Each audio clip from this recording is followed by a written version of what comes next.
What is going on, everyone, and welcome back to another Monster Hunter build video.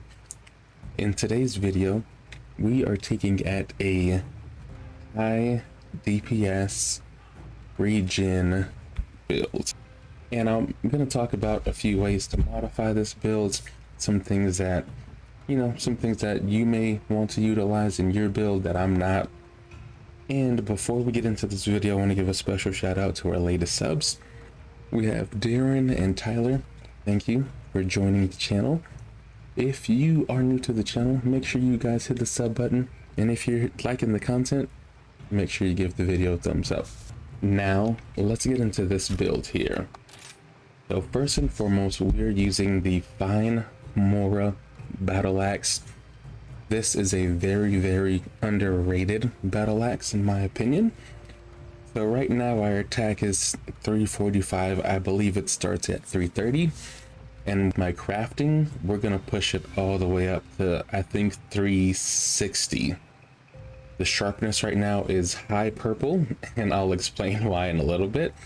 I'm sure you guys can guess what I'm using to do that. There's no element, no affinity, no defense boost.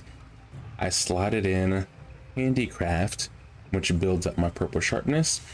And also I have critical boost there as well. For the rampage slot, we are looking at Cameleo Soul. Every hit you get a small chance to boost your health, stamina, attack, or your defense. Now we also have a profile. And what that means, whenever the gauge is full, it increases my power by, I believe it's 10%. In older games, it used to be 20 to 25%, which is a really nice damage buff. But in this one, I believe it's just around 10 to 15, something like that. And the reason why I chose this weapon is because it has a little bit of purple sharpness. It has the 4 slot and the 2 slot. Now, something you can do is, instead of juice your attack, you can change your rampage slot to a level 3. And then you can put the switch axe special file where whenever you keep switching from axe to sword, your gauge fills up. Now that's an option you can consider. The headpiece we're using is the Risen Teostra. So we have Powder Mantle, Weakness Exploit, Critical Eye 3, and Critical Boost. Our augmented slot is that 1 critical boost. Then we have our Teostra chest piece. We have slotted in, or it has Powder Mantle, 2 Weakness Exploit, 4 Critical Eye, and 1 attack boost. I put in that Critical Eye and attack boost, and we were very lucky to get this Weakness Exploit. Next, our arms, these come from Flaming Espinas. We have Intrepid Heart, 1 attack boost, 2 Razor Sharp, 2 Spare Shot, which is unnecessary for me, but it just kind of comes with this build, and 2 Evade Extender. On this one, we slotted in the Evade Extender and the Rapid Morph. Now, we don't have an augment on here, but something that I would think would be a really great idea is maybe like a Power Prolonger, or anything else that's just going to benefit the way that you play. I also wanted to add in this battle axe, instead of using this handicrafts, something you can use is the defense 5 if you want to just be a little safer in your build. But I'm using handicraft to extend my attack because I'm able to get off about 100 to 110 attacks before I lose sharpness in this build. For our coil, we are using Malzeno. So Malzeno has 2 Bloodright. I was very lucky to get the augmented Bloodright here. I spent about 1,000,000 zenny plus, and that's an actual number, but I was lucky to get those. And then we have Part Breaker 1, and then we have Attack Boost 1 and Speed Sharpening 2. We did slide in the 2 Speed Sharpening pieces here. As you know, Bloodright procs all of your heals whenever you break a part of the monster. So you want to make sure you have Part Breaker at least level 1, but in this build we're using level 3 because We want to get the easy breaks, that way we can continue to heal ourselves very easily in this fight. For our legs, we're using the Regen shallow legs here. We have slotted in handicraft, part breaker, and then I think that's an attack boost. So this one comes with wind mantle, burst. Again, we slotted in the handicraft, and then we slotted in the 2 part breaker because we want it to equal the total amount of 3 part breaker here. And then of course we have the attack boost, and then our augment here was this free mill here, but we also got a 2 slot which was able to fill in that last attack for us, which is really good. Now when we look at our talisman, we have attack 3, 2 rapid morph, and then our last speed sharpening there. I was very lucky to get a 2 attack, 2 rapid morph with the 2 slot and a 1 slot, so this fits just perfectly. Now with this build, we're going to be doing tons and tons of damage while also being able to heal ourselves. And like I said, you can move some of the slots around.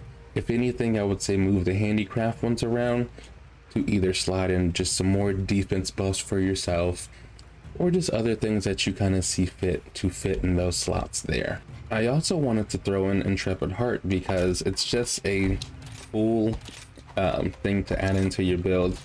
As you can see, my bar is full. It's right underneath my name. It's the blue light that's flickering.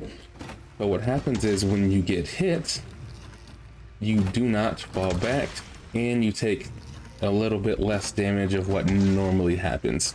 So this allows you to be very aggressive in the fight. And as you see here, without it activated, we take fallback damage there, or we actually get hit back. So like I said, when you have that gauge filled up, you can just go all in on the monster, and it allows you to just be super aggressive.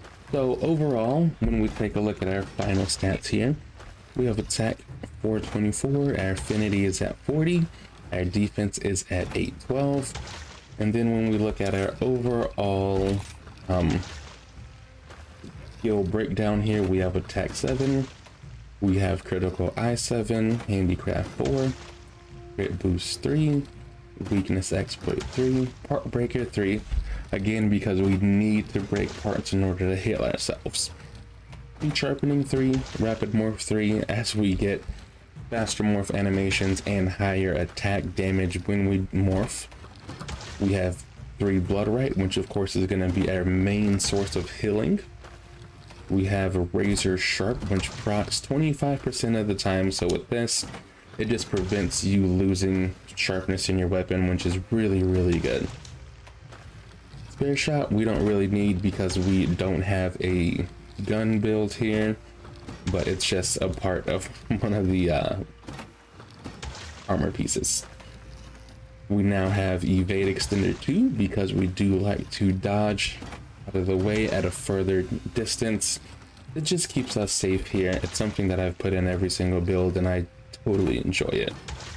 Powder mantle because we do enjoy getting that extra 500, 600, 700 in this build blast damage just for free basically. Free mill's nice because whenever you're popping your potions, that 10% does proc quite often sometimes, and we can hold on to a lot of our potions. Burst just came with the build there. It's decent to have, but it's not something that I super care for in this build, but it's nice to just have it there. Then of course we have Intrepid Heart, as I just demonstrated what it does.